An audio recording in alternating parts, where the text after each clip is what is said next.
पक्की हमारी बात मान लेना, हृदय की बात कह रहा हूं। और कोई नहीं इनके जैसा कृपालु, बहुत कृपालु दरबार मिल गया, श्री जी के चरणों का आश्रय मिल गया। अब ये चूक मत करना, पक्का समझ लीजिए। इस जगत में गुणी का आदर है, अवगुणी को कोई नहीं स्वीकार करता। इस संसार में लायक को पूजा जाता है, नालायक को ठोकर लगाई जाती है। लेकिन श्री जी का दरबार ऐसा है जहां लायक को रोक दिया जाता है और नालायक को पास कर दिया जाता है। इनको अपनापन बहुत प्यारा लगता है, इनको सिर्फ अपनापन कि ये मेरा जन है, बस साथ चलना है, हम तुम्हें साथ लेके जाएंगे। निरंतर नाम जप का अभ्यास, प्रियाजू के चरणों का आश्रय, आठों पहर में जितनी बने उतनी सेवा, और ठसक महारानी जू की, हमारे माई श्यामा जू को राज। बस इस कलिकाल का कोई भी दोष हृदय में अपना प्रभाव नहीं दिखा पाएगा, कोई भी विकार हमको परास्त नहीं कर पाएगा। सच्ची मानिए महारानी जू का बहुत बड़ा बल है, अलबेली सरकार है। कोई भी स्वामी ऐसा नहीं देखा गया, एक बार गलती माफ कर सकता है, 2 बार गलती, 10 बार, लेकिन बार बार गलती करे तो स्वामी को क्रोध आ जाता है, रिश आ जाता है और दंड देने पर उतारू हो जाते हैं। अब ये दंड से सुधरेगा। लेकिन हमारी महारानी जू ने कहूं न रिश कहूं, भूली हूं न होत सके। तो बोले फिर महारानी जू तो दंड नहीं देंगी। लाल जू बोले वो तो यो आधीन स्नेह विवश भी और कछु न सुहाई। वो तो प्रियाजू की भ्रकुटी की तरफ देखते रहते, इशारा क्या है बस, तो हम जीत गए। हमारे अवगुण, हमारे दुर्गुण अब हमको प्रभु से दूर नहीं कर पाएंगे, क्योंकि हमसे गलती हो सकती है पर हमारे स्वामी को रिस नहीं आती, नाराज नहीं होती। अवगुण करे समुद्र सम, गनत न अपनो जान।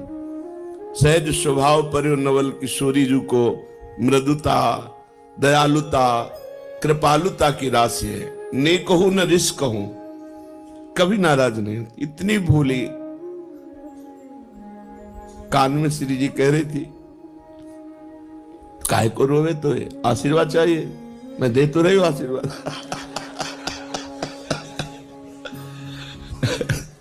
काहे को रोवे, तो काहे को, क्या आशीर्वाद चाहिए बोल, मैं दे तो रही हूं। तो लाल जी ने कहा हम भी दे रहे ना। दोनों बोले थे ना, वो कहते हम भी दे रहे ला। करुणा समुद्र श्री प्रभु यही है, ये वृंदावन उनका घर है, उनका महल है। हम लोगों को उन्होंने घसीटा है अपनी कृपा से। अब इतना घसीट के छोड़ देंगे क्या? नहीं नहीं, विश्वास करो, ऐसे ही गोद में खिलाना है, ऐसे ही दुलार करना है, यहां भी और शरीर छूटने के बाद भी। ये मन में आ जाना चाहिए, हमें श्री जी के पास जाना है। हमारे जीवन में एक उत्साह आ जाना, जिसे हम किसी अपने प्रियजन के घर जाना हो तो कैसा उत्साह रहता है।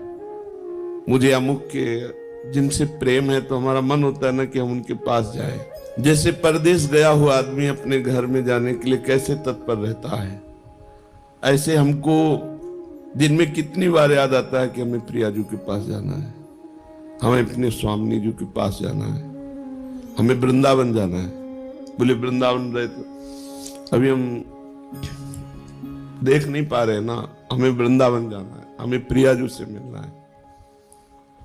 बोले वृंदावन में रह रहे प्रियाजू की सेवा करो, नहीं मुझे वृंदावन जाना है। वो वृंदावन यही है पर हमें दिखाई नहीं दे रहा। हमें ईंट पत्थर का, हमें संसारिकता दिखाई दे रही। नए नक्षत दिखत नहीं, ये माया कर रूप नहीं। मुझे वृंदावन, मुझे प्रियाजू के अपने घर जाना है। हमारे घर के हैं, स्वामी हैं, सखा है, जीवन धन है। बस ये बातें अंदर चलने लगे, अंदर ये मनन चलने लगे, बस हमारी माया पर विजय प्राप्त करने वाली वृत्ति आ गई। हर समय इन्हीं का स्मरण बना रहे। इनको अपनापन बहुत प्यारा लगता है, इनको सिर्फ अपनापन कि ये मेरा जन है बस, और कोई नहीं इनके जैसा कृपालु। पक्का समझ लीजिए, इस जगत में गुणी का आदर है, अवगुणी को कोई नहीं स्वीकार करता। इस संसार में लायक को पूजा जाता है, नालायक को ठोकर लगाई जाती है। लेकिन श्री जी का दरबार ऐसा है जहां लायक को रोक दिया जाता है और नालायक को पास कर दिया जाता है। पक्की हमारी बात मान लेना, हृदय की बात कह रहा हूं। जिसको अभिमान है कि मैं लायक हूं तो उसे रोक दिया जाता है, रुको देखो तुम क्या लायक हो। और जिसे लगता है मैं किसी लायक नहीं हूं तो बोले आ जाओ, यही दरबार दीन को आदर रीति सदा चली आई। हम अपने में देखें क्या लायकात है, क्या पावर है। कुछ नहीं है, जो कुछ है वो प्रियालाल है, कुछ नहीं। अगर हम में जितेंद्रियता है, पवित्रता है, भजन है, सेवा है, तो उन्होंने मुझे स्वीकार किया इसलिए है, अपने में कुछ नहीं। बस मस्त रहना सीखो। अपने घर जाना है, अपनी प्रियाजू से मिलना है। अब इस बार चूक नहीं होनी, अनंत जन्मों से भटकता रहा, अब नहीं चूक होनी। अब घर जाना है। जैसे घर जाना है तो फिर जिस घर में रहते होते उसमें राग नहीं होता है, क्योंकि वो परदेश है, परदेशी दूसरे के मकान पे राग नहीं करता। ये सब राग करने लायक नहीं। हमें अपने घर जाना है, श्री जी के पास जाना है। जब तक हैं तब तक उनकी प्रगट सेवा में, उनकी आज्ञा के अनुसार जीवन बिताने की चेष्टा करते हैं, मगर हमारा लक्ष्य हमें श्री जी के पास जाना है। बस अंदर इतनी ठान लो, बस जिस दिन श्री जी से अपनापन हो गया, बाजी जीत गए, माया पर विजय प्राप्त कर ली। कुछ नहीं देखती श्री जी, कुछ नहीं देखती, बस अपनापन देखती है। और हम श्री जी को अपनापन नहीं दे पाते, बस इतनी बात है। अपनापन हम अपनी इंद्रियों को, मन को, ये सब, श्री जी को नहीं। श्री जी मेरी, मतलब श्री जी जैसे अपने भाई को देखे कैसा लगता है, अपनी बहन को देखे कैसा लगता है, अपनी माँ को देखे कैसा लगता है, अपने पिता को देखे तो कैसा, ये मेरे हैं। भले बाबा जी बन गए हैं, तो देख के एक बार तिरछी चितवन से ऐसे मेरे बाप है, मेरी माँ है, मेरे पिता है। और ये जन्म जन्म की हमारी आत्मा है, हमारे प्राण है, हमारे प्रीतम है, हमारे जीवन धन, इनको भूल गए थे हम। अब हमको गुरु ने याद दिलाई कि ये हमारे घर वाले हैं, यही हमारे प्रीतम है। बस अब आठों पहर चिंतन करते हुए जीवन व्यतीत कर रहे हैं। समय हमें जाना है, वृंदावन जाना है, अपने घर जाना है, अपनी प्रियाजू के पास जाना है। इस छली कपटी संसार में नहीं रहना, नहीं रहना, नहीं आना पुनः इस संसार में। हमको अपनी प्रियाजू के पास रहना। बस एक जिद, एक अंदर लालसा, नहीं मुझे जाना है, तो जाने की तैयारी जो होती है वो रसिक महापुरुष बताते हैं। कैसे रहो, कैसे बोलो, कैसे बैठो, कैसे चलो। नहीं, देखो संसार को अपने पन का पूरा राग होता है, मम्मी पापा, रिश्ते नाते, बस। परमार्थिक को पूरा प्यार होता है भगवान में, वही परमार्थिक। और तो सब फिर दंभ पाखंड नौटंकी नाटक है।